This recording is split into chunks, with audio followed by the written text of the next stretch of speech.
आच्छा जोंथ' डिमाकुसिबासि हिसाबै बिराद भाग्यबान होननानै सानदों जों ISPL खौ बेयाव खुंनो मोननायखाय इनिग्रेसन गेमखौ जों खुंनो मोनदों आरो प्रथम ISPL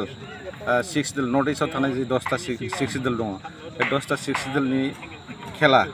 बे प्रिमियार लिगखौ जों अनुस्थित खालामनो मोननाय हिसाबै माने जागायजेननो मोननाय हिसाबै जों गोजोननाय मोनदों। दा बेजों लोगोसे जिहेतु माने नैयाव गोबां माने नैबे स्टेडियामाव डेम'क्रेसि नोंथांमोननि बे डेम'क्रेसि स्टेडियामाव गोबां खेला जाना थांबाय वुमेन्सनि जाना थांबाय बेनि सिगाङाव टाइगन्डुनि जाना थांदों बेनिफ्राय नैबेयाव सिलभार जुबुलि आरो बे खेबसेयाव बेबायदि रायजोफ्रा एसे खस्थ' मोनाखै जोंनि रायजो हिसाबै जिखिनि माने खेलाफोर जाबोनायाव जोंनि ओनसोलनि मानसिफ्रा बेखौ गाज्रि मोननायनि बाथ्रा गैया मानोना जोंनि बे ओनसोलखौ गुबुन जायगानिफ्राय फैनानै जोंनि ओनसोलखौ नायफैनो मोनदों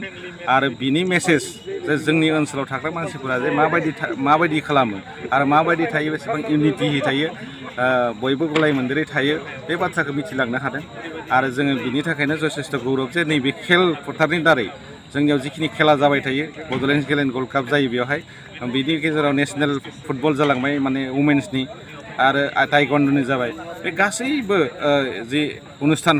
बे अनुस्थानफोर जालांनाया जोंनि ओनसोलनि थाखाय मोनसे बेनिफिट लाबोदों आरो जि मानसिफोरनियाव मोनसे साननाय दङमोन जे जोंनि ओनसोलाव मोनसे गाज्रि मोनसे थासारि दङ बे साननाया दिनै नैबे खेलाफोरनि गेजेरजों जोङो गैया जालांनायखौ जों नुदों आरो बियो जोङो जेरावनो थाङा मानो डिमाकुसिनि होननानै बुंनाय लोगो लोगो बे मोनसे मेसेजआ मोनहैनानै दङ जे डिमाकुसि होनना बुंनाय लोगो लोगो आमुगाव बिदि खेला जायो बे बाथ्राखौ खोनानानै जोंनि रायजो राजाफ्राबो गोजोननाय मोनो आरो बे मोनसे जोंनि ग्लेमार जानानै फैबाय बे फिल्डआ। नाथाय नैबे डिमाकुसि जि स्टेडियाम फैबाय मिनि स्टेडियाम दा बेखौ माने हाइ माने जिखिनि टेक्न'लजिजों बानायनाय बे स्टेडियामखौ मोननो हास्थायो। जोंथ' अराय सम बेखौ मालांखनिफ्रायनो बिराद गोबाव समनिफ्रायनो मोनसे डिमान्ड दंबाय थायो जे जोंनि डिमाकुसि मिनि स्टेडियामा एसे हाइ क्लासनि मोनसे स्टेडियाम जानांगौ बे डिमान्डआ जोंनि सरकारनियाव दङ आरो जों लुबैबावो जे जोंनि ओनसोलाव मोनसे स्पर्ट्स एकाडेमि जानांगौ होननानै मानोना बेयाव स्पर्ट्सनि मोजां मोनग्रा बहुत मानसिफोर दङ आरो स्पर्ट्सखौ माने मोजां मोननायजों लोगोसे बिनि अर्गेनाइज खालामनानै आरो मानसिफोर बानायनायनि इच्छा थानाय गोबां मानसिफोर दङ आरो बेनिखायनो जों हास्थायो जे सरकारा बे ओनसोलाव डिमाकुसि बे ओनसोलखौ बेस खालामनानै बे खेल फोथारखौ बेस खालामनानै मोनसे स्पर्ट्स एकाडेमि खालामनांगौ होननानैबो जोङो लुबैयो आरो सरकारा निस्सय बे बाथ्राखौ सानगोन। रायजो राजानिसिम मा खावलायगोन जिहेतु गाबोननिफ्रायनो जागायजेनगोन बे खेलाया आङो बेयाव एसे खुंथाय माबानि बे एरेन्जमेन्ट खालामनायनि सासे सोद्रोमा हिसाबै खावलायनो लुबैदों जे जोंनियाव जे बिभिन्न जायगानिफ्राय जे 6 दल एरियाफोर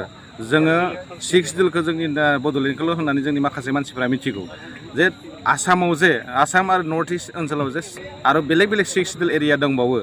बेखिनि मानसिफ्रा जे बे ओनसोलाव फैगोन गुबुन ट्राइबेल मानसिफोर फैगोन बे ट्राइबेल मानसिफोर फैनायखौ जोंबो जे बरायनांगौ बेखौ लानांगौ आरो जों मिथिनाय हिसाबै जेनेबा दिनैनि समाव जोंनि मानसिफ्रा मिथियामोन जे नर्थ इस्टआव गासै 10टा 6 दल बिदि दङ होननानै दा बेखौ मिथिनो मोनगोन आरो प्रथमबार नैबे खेल फोथारावनो गासै 10टा 6 दलनि गेलेग्राफोरा बेयाव पेरेड मोनसे डेम' खालामगोन आरो बेयाव जों नुनो मोनगोन जे गुबुन फिल्डआव नुनो मोननाय नङा इनिग्रेसन खालामनायनि थाखाय जों नुनो मोनगोन जे गासै 6 दलनि गेलेग्रा मानसिफोरखौ जों बेवहाय नुजोबगोन ओंखायनो आं खावलायगोन जे बे स्कपखौ जोङो गारनाङा आरो बयबो बेयाव लैहोर फैनानै जाहाथे जोंनि खेलारिफोरखौ उत्साह होनायजों लोगोसे जोंनि जि मोनसे सिन्था सरकारनि जि मोनसे सिन्था आरो स्पर्ट्सखौ मोजां मोनग्रा मानसिफोरखौ बयखौबो बेवहाय फैनो थाखाय खावलायनाय जाबाय।